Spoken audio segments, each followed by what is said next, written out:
The black church built American music, gospel, soul, R&B, jazz, funk. You trace it back far enough and you land on somebody sitting on an organ on Sunday morning. And that whole sound is disappearing. But here's what's strange about it.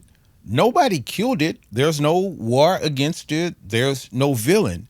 It's just vanishing. So the question I want to answer is, if nobody killed it, then why is it dying? And I'm going to put the usual suspects here on trial. And I think by the end of this, you'll be surprised who actually did it. You know, in my 30 plus years of being a church musician and being on executive boards at churches and over choirs and over teams and all of that kind of stuff, I've watched this happen right from the organ bench, not from the outside. And I'm not here to blame anybody for this.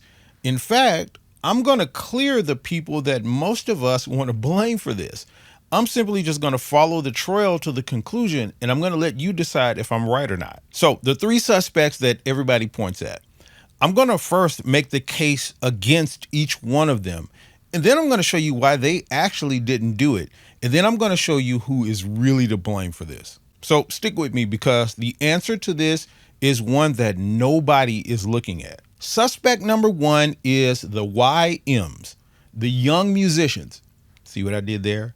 But this is everybody's first go-to. We want to blame the young musicians, the ones that came up on YouTube videos and click tracks, and they can run Ableton Live perfectly well, but they can't sit on a Hammond organ and play in every key. They replaced the veterans, and they don't know the old school hymns and the old vocabulary, and they really just don't even care about it. So they did it right, over and done and shut. But here's the problem with that.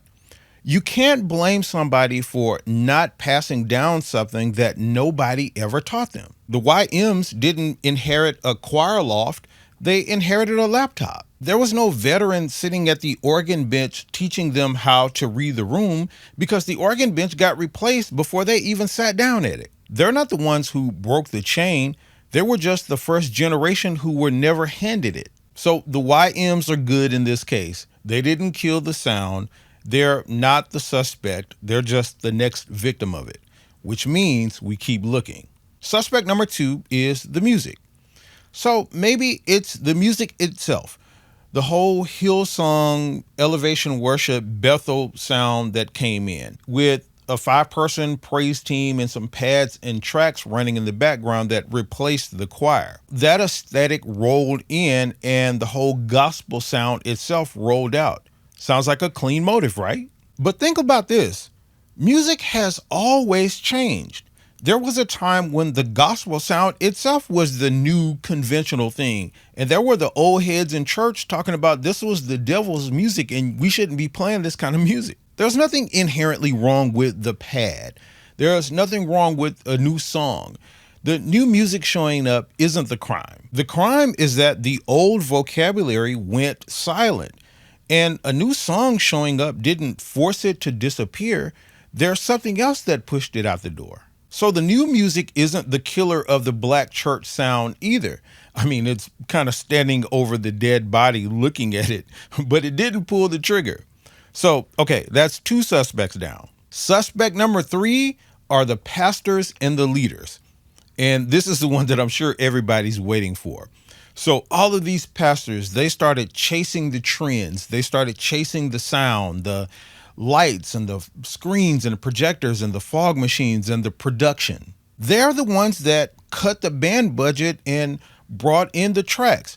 They had the motive and the authority. So it has to be them, right? And this is where I may be about to lose some of you, but stick with me on this. Pastors didn't just one day sit down and decide to get rid of tradition. They inherited a playbook. They're watching and attending the same conferences. They're watching the live streams of churches just like we are, and they're copying the model. Why? Because everybody told them that that's what growth looks like now. They're not following malice. They're simply following a map that somebody else drew. So blame the map itself, not the person who's reading it. So it wasn't the young musicians, it wasn't the new music, and it wasn't even the pastors. 3 suspects all cleared. But that leaves the obvious question. If it wasn't any of them, then who was it? Here's the answer that nobody is looking at. The thing that killed the black church sound doesn't have a face. It's not a person. It's an incentive. See, somewhere along the way, church started measuring success by one thing: scale. How big, how reproducible, how streamable. And the second that became the scoreboard, tradition was in trouble because a living, local, improvised, hand-passed craft is the opposite of something that's scalable. See, you can't franchise a man who reads the room.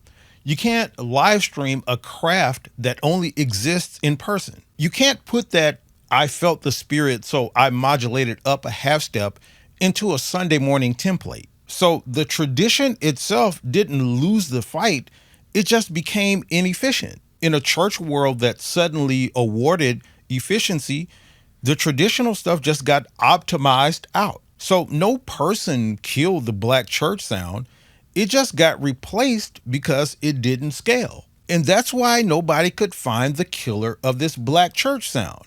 We were all looking for a villain when it was a spreadsheet.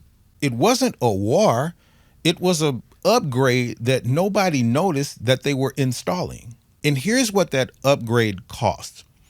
The thing that doesn't scale, the thing that got optimized out, is the very thing that taught every one of us. The room sang and the veteran musician was on the keys, and we made a random Tuesday night service sound like glory, all by ear. Every veteran musician who gets phased out is a library being closed. And we're closing libraries every Sunday, not because somebody came and set the libraries on fire, but because somebody decided that they were no longer efficient for this new goal of the church. So what do we do about all of this? Well, the cure mirrors the fact that the thing that killed it was the incentive. What we do is we keep doing the unscalable thing on purpose. So 3 simple moves. Number 1, don't let your room go completely 100% tracks and template. Keep a little bit of the live in the room, play it by ear stuff in the building. The organ, the licks, riffs, and runs that a machine can't necessarily reproduce there in the moment. You don't need a vote from the leadership to keep playing the thing that makes it sound like home. Number 2, give the room its voice back. Congregational singing is the unscalable, unstreamable thing, which is exactly why it's worth protecting. Even one singable song per service will do. Pull the mics back and let the room be the instrument again. Try it with your team. Simply tell them, hey, let's sing a song this week that everybody can join in on. Let's not perform with them. Let's just join in and sing with them, and we all sing together. Number 3 is really important, and that is teach somebody on purpose. Apprenticeship is the most unscalable thing there is. And that's precisely why the system can't kill it on its own, and it's why it's the cure for this. 1 veteran, 1 younger player, and a keyboard or an organ bench. The chain only survives now if it's handed off deliberately. The system can't franchise a handoff between 2 people at an organ bench. That's the one thing it can't optimize away. So do it. Now you know who actually killed the black church sound. That part isn't a question anymore. It's solved. The real question is, what do you do with this verdict? Because you have a choice now. You can be the person who quietly watches it disappear and just shake their head, or you can be the one person who refuses to let it disappear quietly. That choice is being made right now, whether we name it or not. I'm just naming it. I believe this sound is worth saving, and I believe there's still time to do it. But it's going to take the people who came up in it deciding that it matters enough to do the unscalable thing and pass it on. I'll see you in the next video.